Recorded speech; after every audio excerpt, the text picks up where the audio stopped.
Trainer Phil Barlow lives for his dogs, the result of an early introduction, courtesy of his dad. I was pretty young at the time, I think going flapping with my dad, getting his first dog and just watching my dad how he does things, how meticulous he is and feeding and treating of dogs and being around dogs and then going flapping, like I say, walking dogs on for people when I were probably 10-year-old and getting a couple of quid for walking dogs on and coming home with probably 30-40 quid maybe some nights because the gimmick winnings when they'd won and then that just turned into me and my dad getting 4 or 5 flapping and we'd maybe have one wheel laying down at Sheffield and like I said, just taking it, going from strength to strength and getting the odd dog now and again and just learning from my dad and then like watching other people and like I say, I learnt a lot off Stuart Mason when Stuart was training and just how they feed and how they treat dogs and the diets. It's massive the diet and keeping dogs right and exercising them. I mean we go out every day, we walk them 2-3 miles every day. Every single dog in kennel, they get 2-3 mile in the morning and an happy dog will run well for you. So, but how we started off, we were flapping and that turned out to we'd end up like with 3 or 4 dogs, 5 or 6 dogs, and we ended up getting a dog called Jim, and he won 14 out of 15 opens on flaps for us, and we're a nice dog, and like I said, went from there.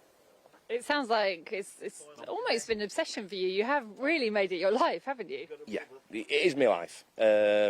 I mean, as you can see, everything evolves around dogs. And it does. Once you start getting dogs, if you have 3 or 4 dogs, 1 dog, 2 dogs or whatever, 33 dogs like we've got here, it's a 24/7 job and they need you every minute of the day, regardless, whatever you've got on. If you want to go to a pub or if you want to go out with lads or whatever, there's still to come back and there's still to be looked after. If it's a Sunday night or a Monday morning, it's a full-time job. You've built a nice facility here for yourself to train greyhounds and started it from scratch, but there's a few things here that are really key. For example, the field, and you've got a facility to breed pups as well. Yeah. We started off and I built my house 8 years ago, and we had a little shed in as puppy paddock, and I used it as a puppy paddock, this little area here. And me and Gary bought a dog probably 8 years ago, killed Alan Tweed, which is now on Gary's sofa. And we decided we'd get a couple more open race dogs, and I know 2 or 3 open race dogs turned into 5 or 6 open race dogs and a couple of graders, and we applied to Sheffield and it all went from there. We've just kept adding on, and my dad come on board, and it's just gone from there. And we've got a good carry on, and it's a team. It's a team.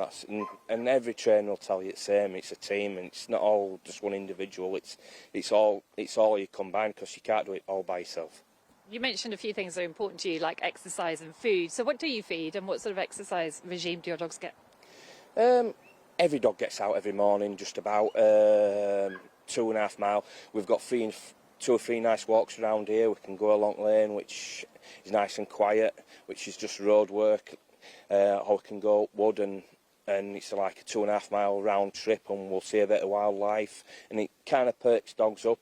And then if we think something needs a little bit more extra work, they'll go in field, and we try and get everything in field every day, and they'll go out in the pairs, but they'll just have a little bit of a sniff around, and it's just nice for them to get out in field and just have that bit of a change in the environment, and just have a cut the leg or do whatever they need to do, and that's their exercise. And on a morning they'll have the breakfast, they'll have probably Weetabix, cornflakes. We try and mix it up every morning with honey, egg, milk, odd vitamins. That's as breakfast, and then on tea time they'll get beef, veg, pearl barley, tomatoes, everything, meat, beef. I mean, today something different. We try and change it up once a week. They'll either have fish or they'll have chicken, pasta, rice, just something different. Just try and change it up, and just so dogs don't get bored. And there are a couple of things I've noticed here that are different to a lot of kennels I go to. Firstly, you can paddock a lot of dogs together and there's no ag amongst your dogs. It really tells me that they're very content. Yeah, look, I mean, I won't go out and leave them. They get on together, they can see each other, as you've probably seen me kennels, that they can all see each other. They get on great.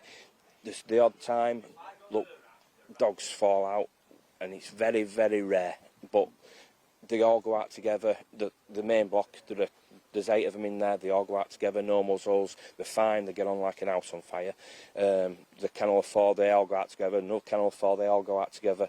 I don't put them in midfield because it's a recipe for disaster, you know what I mean? But they go in paddocks together. But no, they get on really well. And the other thing I've noticed, I've only seen one lead since I've been here. There's very little dogs on leads. They're responsive to you. Yeah, no, look, we're always hand on hand with them, and they're happy dogs. So I think when they're happy, they come to you and they're content with you.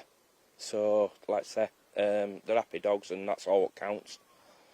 You and I are a very, very similar age, so I'm going to be a bit cheeky here and say that in the world of greyhound racing, I think we're still quite young. So what are your ambitions as a young greyhound trainer? Obviously, that Category 1. Category 1 is obviously main first step. I love the St Ledger. I love the Durando. You stay in competitions, and my goal, obviously Derby. One of my main goals, which isn't overly big, I'd like to have a runner on Irish Derby final night, or a runner over in Ireland at some point. I don't know how hard, or I mean, that might come maybe with tests, maybe if we can get over there for Night of Stars, if they do a staying race or something like that. That'd be a massive goal for me. So yeah, your staying races are massive to me. So not so much your sprints or your 4 benzers, but you definitely stayers or your marathons.